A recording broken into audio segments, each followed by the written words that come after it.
Assalamualaikum warahmatullahi wabarakatuh. Bismillah, alhamdulillah, wasyukrulillah, wassalatu wassalamu ala rasulillah wa ala alihi wa ashabihi wa mawala wa la hawla wa la quwata illa billah, ma ba'du. Para pemirsa yang dirahmati oleh Allah, kali ini saya akan melanjutkan kisah Wali Paidi yang ke-6, seri yang ke-6. Sebelumnya marilah kita memanjatkan puja dan puji syukur kehadirat Allah Subhanahu wa taala atas berkat rahmat karunia yang telah diberikan pada kita sekalian, sehingga kita masih diberi oleh Allah umur yang panjang. Sementara saudara kita ada yang meninggal dunia, ada yang sakit baik di rumah maupun di rumah sakit. Semoga yang sakit diberikan kesembuhan oleh Allah SWT, dan yang meninggal diampuni segala dosanya dan semua amal baiknya diterima oleh Allah SWT. Sebagai rasa syukur kita yang diberi nikmat oleh Allah, marilah kita ucapkan dengan ucapan alhamdulillahirabbil alamin. Baik para pemirsa, langsung saja, yaitu kelanjutan dari Wali Paidi ke-5. Sekarang yaitu Wali Paidi yang ke-6. Pemuda santri thariqat ini hanya diam, tidak berani berkata banyak di depan Wali Paidi. Suasana jadi hening, hanya terdengar suara Wali Paidi yang menghisap rokoknya.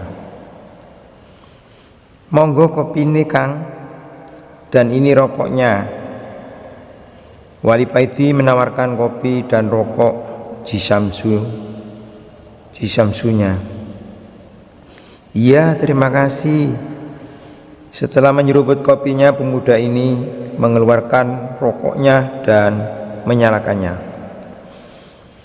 Gimana kabarnya Mas Kiai Mursyid? Tanya Wali Paidi.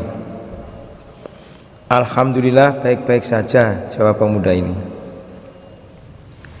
Nanti sehabis sholat isya, kamu zikir saja di musola ini.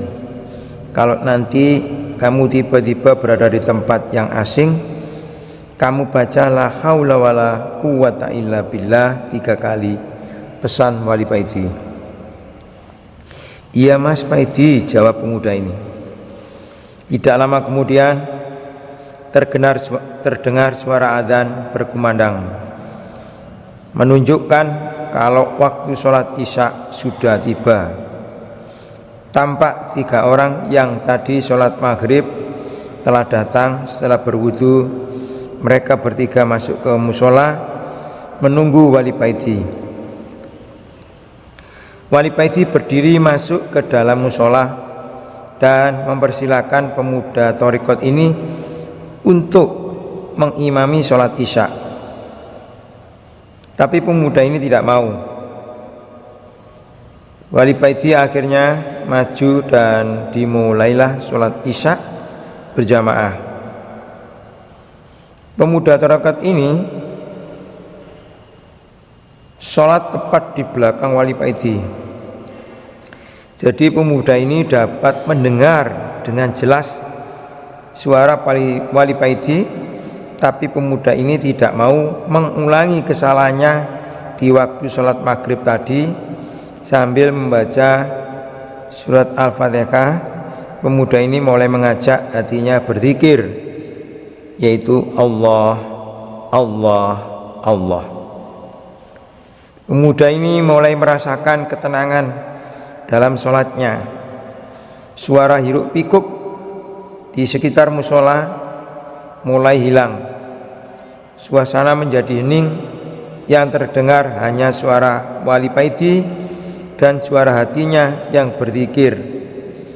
Lama-kelamaan suara Wali Paidi yang tadinya cemplang dan terdengar tidak bertajwid berubah menjadi sangat merdu dan sangat fasih. Suara dan bacaan wali paiti bagaikan suara dan bacaan imam Masjidil Haram. Setelah mendengar salam, berupa pemuda ini seakan tersadar kembali lagi ke dunia.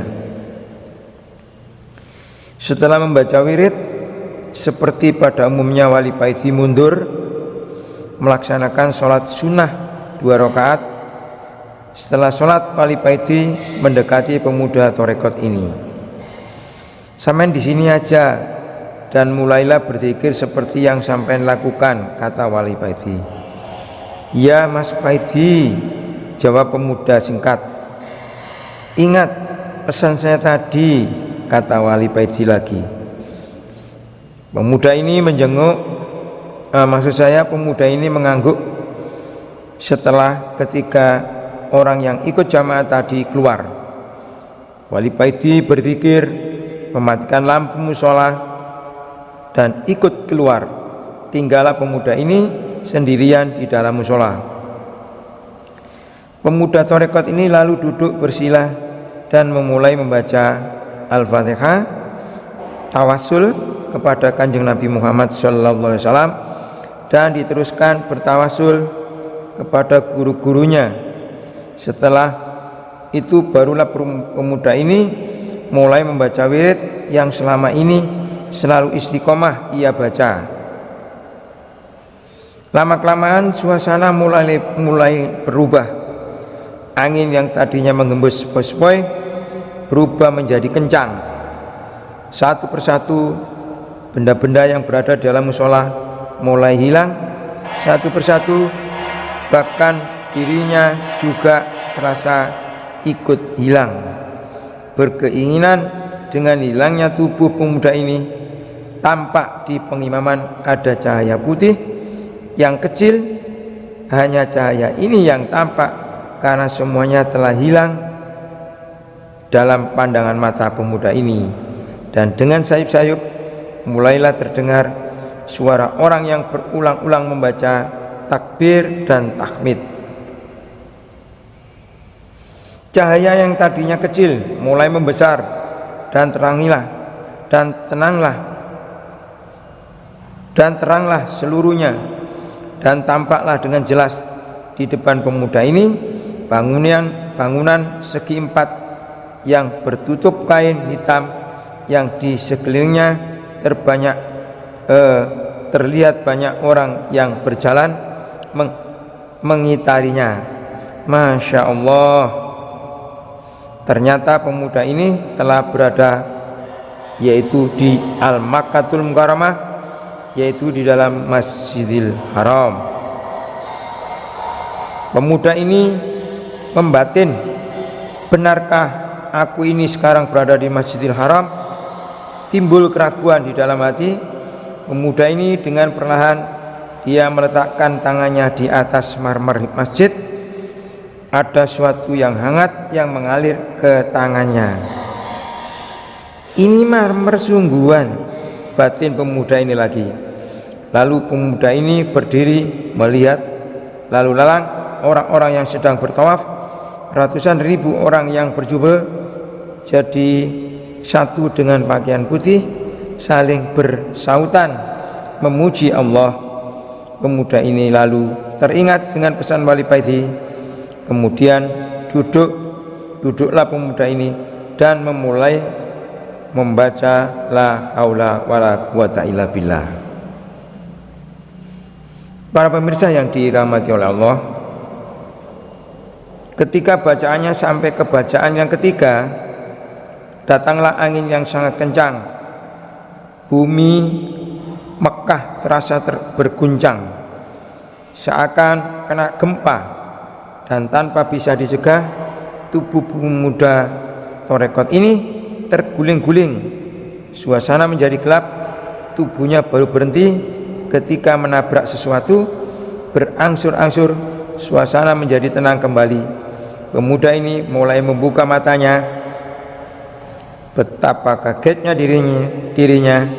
Ternyata dia sekarang berada di atas tumpukan sampah tempat yang tadinya dikira Masjidil Haram ternyata tempat pembuangan sampah.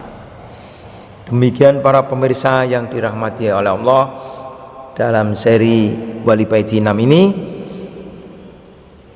Dan jangan lupa sebelum saya tutup untuk mohon bantuan subscribe-nya, komen, like, dan share, dan juga lonceng.